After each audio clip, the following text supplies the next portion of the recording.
Ravi Prakash Siliconandhra hospital Kuchipudi super speciality వైద్య సేవలు పూర్తిగా ఉచితం. వేదిక మీద ఉన్నటువంటి షర్మిలక్కకి మరి ఏఐసిసి నుంచి వచ్చినటువంటి పెద్దలకు, మా ముఖ్యమంత్రి గారు రేవంత్ రెడ్డి గారికి, డిప్యూటీ సీఎం బట్టి విక్రమార్క గారికి, అతిరథ మహారథులందరికీ, నా తోటి మంత్రులకు, ఈ కార్యక్రమానికి విచ్చేసిన రాజశేఖర రెడ్డి కుటుంబ సభ్యులందరికీ కూడా నా హృదయపూర్వక నమస్కారం. మరి ఈరోజు ఈ కార్యక్రమంలో ఒక ఆడబిడ్డగా పాల్గొనే అవకాశం నాకు కల్పించిన సోదరిమణి షర్మిల గారికి హృదయపూర్వక నమస్కారాలు తెలియజేస్తూ ఉన్నాను. నేను ఈరోజు ఒకటి వస్తుందని అనుకోలేదు. ఎందుకంటే దశాబ్ద కాలం నుంచి కూడా రాజశేఖర రెడ్డి గారు రాజకీయంగా కనుమరుగైపోయారనే విషయాన్ని ఇక్కడ చెప్పాల్సిన అవసరం ఉంది. International Lab Facility, Student Lead Startups, Great Academic Exposure, KL, deemed to be University. మరి ఆయన ఒక నాయకుడిగా పేరు తెచ్చుకున్నా కూడా కొన్ని రాజకీయ మార్పుల వలన ఆయన పేరు మరుగున పడిపోయిన విషయం మనందరికీ కూడా తెలుసు.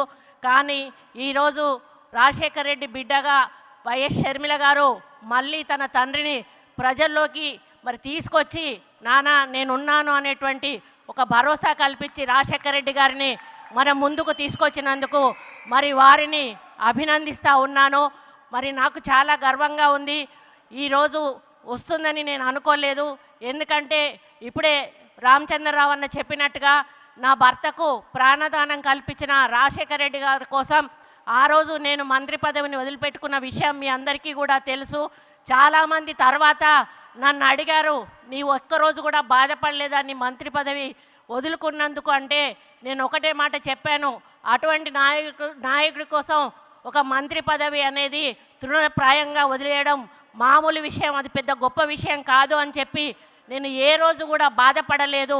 కాబట్టి అటువంటి మహానాయకుడు మన కాంగ్రెస్ పార్టీలో ఉండి మనకు సేవలు అందించి మళ్ళీ వారి కూతురు ఇక్కడ కాంగ్రెస్ పార్టీకి బాధ్యత వహిస్తూ ముందుకు తీసుకెళ్తున్న తరుణంలో పొన్నం ప్రభాకర్ అన్న చెప్పినట్టుగా తప్పకుండా రేవంత్ అన్న మా తెలంగాణ ప్రజలందరం కూడా ఆంధ్రప్రదేశ్లో కాంగ్రెస్ పార్టీ అధికారంలోకి వచ్చే వరకు మీ వెన్నంటి ముందుకు నడిపిస్తామని తెలియజేసుకుంటూ ఈ వేదిక మీద నుంచి మా ముఖ్యమంత్రి గారు రేవంత్ అన్నను ఒక్కటే రిక్వెస్ట్ చేస్తూ ఉన్నాను.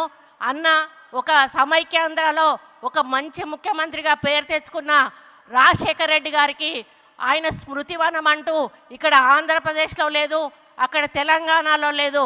కాబట్టి మీరు మీ నాయకత్వంలో ఆయనకు హైదరాబాద్లో తప్పకుండా ఒక స్మృతివనం ఏర్పాటు చేసి ఆ నాయకుడిని చరిత్రలో నిలపాలని ఈ వేదిక మీద నుంచి రిక్వెస్ట్ చేస్తూ మీ అందరికీ ధన్యవాదాలు అర్పించుకుంటూ సెలవు తీసుకుంటా ఉన్నాను. జై Hind. 1000 plus faculty, 600 plus PhD, industry driven skilling. KL, deemed to be University. International Lab Facility, Student Lead Startups, Great Academic Exposure. KL, deemed to be University.